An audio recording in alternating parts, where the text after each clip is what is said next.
Hello అందరికీ welcome back to Dolly టెంప్లింగ్స్. ఇవాళ recipe వచ్చేసి బ్రేక్ఫాస్ట్ రెసిపీ అండి. మార్నింగ్ టైమ్స్లో హడావిడి లేకుండా అలాగే ఎప్పుడు చేసే బ్రేక్ఫాస్ట్ కాకుండా హెల్తీగా ఓసారి సజ్జపిండితో రొట్టెల్ని ట్రై చేసి చూడండి. చాలా టేస్టీగా ఉంటాయి, చాలా సింపుల్గా చేసేసుకోవచ్చు, అలాగే ఇవి చాలా సాఫ్ట్గా కూడా వస్తాయండి.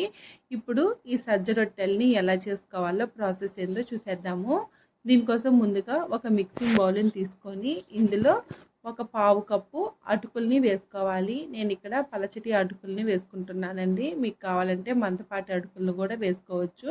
చూడండి, ఇలా ఉండాలి అటుకులు. ఇప్పుడు ఇందులో 2 టేబుల్ స్పూన్ల వరకు వాటర్ని వేసుకొని ఈ అటుకుల్ని తడిపి పెట్టుకోవాలి. వాటరు అటుకులు పైకి వచ్చే వరకు వేసుకోకూడదండి. ఒక 2-3 టేబుల్ స్పూన్లు వేసుకుంటే సరిపోతుంది. ఇక్కడ నేను వీడియో క్లిప్లో చూపించే విధంగా వేసుకోవాలి. ఇలా వేసుకున్న తర్వాత మూత పెట్టుకొని ఈ అటుకుల్ని ఒక 5 నిమిషాల పాటు నాననివ్వాలండి. ఒక 5 నిమిషాల తర్వాత మూత తీసేసి ఈ అటుకుల్ని ఇక్కడ నేను వీడియో క్లిప్లో చూపించే విధంగా చేత్తో బాగా మ్యాష్ చేసుకోవాలి. ఇవి అటుకుల్లాగా ఉండకూడదండి, పిండిలాగా అయిపోవాలి. ఆ విధంగా మ్యాష్ చేసుకోవాలి. అలానే మరీ సాఫ్ట్గా కలుపుకోవాల్సిన అవసరం లేదండి. ఇలా నేను వీడియో క్లిప్లో చూపించే విధంగా మ్యాష్ చేసుకుంటే సరిపోతుంది.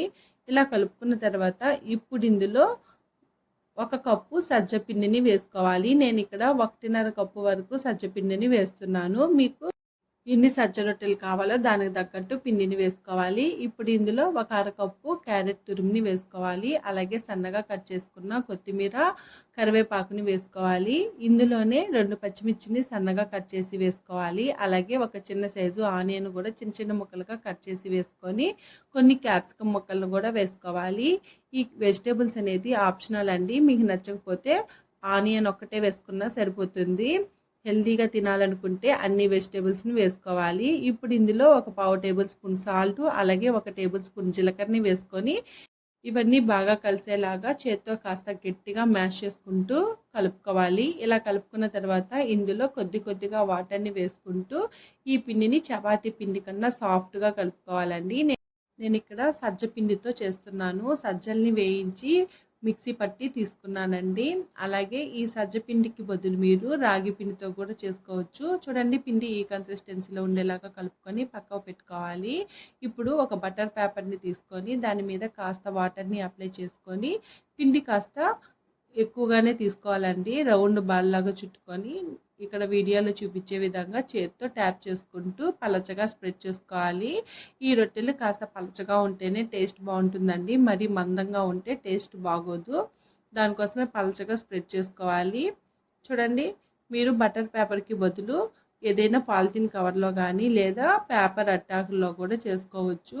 ఇలా బాగా స్ప్రెడ్ చేసుకొని ఇప్పుడు దీన్ని పక్క పెట్టేసి స్టవ్ ఆన్ చేసుకొని ప్యాన్ పెట్టుకొని ప్యాన్ వేడైన తర్వాత ఇందులో ఒక 2 టేబుల్ స్పూన్లు ఆయిల్ వేసుకోవాలి. ఆయిల్కి బదులు మీరు వెన్నను కానీ నెయ్యిని కానీ వేసుకోవచ్చు.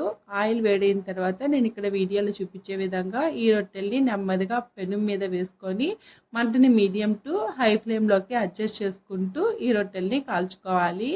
ఈ రొట్టె కాలేలాగా మరో రొట్టెని ప్రిపేర్ చేసుకోవాలి. దాని తగ్గట్టు పిండిని తీసుకొని నేను వీడియోలో చూపించే విధంగా నెమ్మదిగా ట్యాప్ చేసుకుంటూ రౌండ్గా ఒత్తుకోవాలి. అలాగే మధ్యలో చేతికి వాటర్ని అప్లై చేసుకుంటూ ట్యాప్ చేసుకోవాలండి, లేదంటే పిన్ అనేది చేతికి అంటుకుంటూ ఉంటుంది.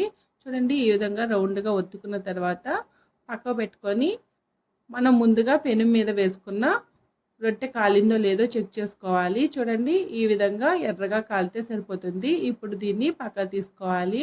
అదేవిధంగా మళ్ళీ ఆయిల్ని వేసుకొని మనం ప్రిపేర్ చేసి పెట్టుకున్న రొట్టెని పెనం మీద వేసుకొని మంటని మీడియం టు హై ఫ్లేమ్లోకి అడ్జస్ట్ చేసుకుంటూ ఈ రొట్టెల్ని కాల్చుకోవాలి. ఒక రొట్టె కాలేలాగా మరో రొట్టెని ఒత్తుకోవాలండి. అలాగే ముందుగానే మీరు అన్ని రొట్టెల్ని ఒత్తుకొని పక్కకు పెట్టుకుంటే కాల్చుకోవడం అనేది చాలా ఈజీగా కాల్చేసుకోవచ్చు. చూసారు కదా, సజ్జపిండితో రొట్టెల్ని ఎలా చేసుకోవాలో ప్రాసెస్ ఏందో. ఇది బ్రేక్ఫాస్ట్ గాను తీసుకోవచ్చు, డిన్నర్గా కూడా తీసుకోవచ్చండి. చూసారు కదా, హెల్తీగా బ్రేక్ఫాస్ట్ని ఎలా చేసుకోవాలో ప్రాసెస్ ఏందో. ఇవి చాలా ఈజీగా చేసేసుకోవచ్చండి. అలాగే వీటిల్ని పిక్కిల్తో కానీ లేదా పెరుగుతో కానీ సర్వ్ చేసుకుంటే టేస్ట్ అయితే అదిరిపోతుంది. అలా ఏమీ లేకపోయినా ఉత్తిగా సర్వ్ చేసుకున్నా కానీ టేస్ట్ చాలా బాగుంటుందండి. చూసారు కదా సజ్జపిండితో రొట్టెల్ని ఎలా చేసుకోవాలో ప్రాసెస్ ఏందో. ఈ వీడియో మీకు నచ్చితే లైక్ చేయండి, షేర్ చేయండి, కామెంట్ చేయండి. అలాగే ఈ రెసిపీ మీరు ట్రై చేస్తే మీకు ఎలా కుదిరిందో కామెంట్ చేసేయండి. మరిన్ని రెసిపీస్ కోసం మన ఛానల్ని సబ్స్క్రైబ్ చేసుకొని నోటిఫికేషన్ సింబల్ని ఆన్ చేయండి. Thank you for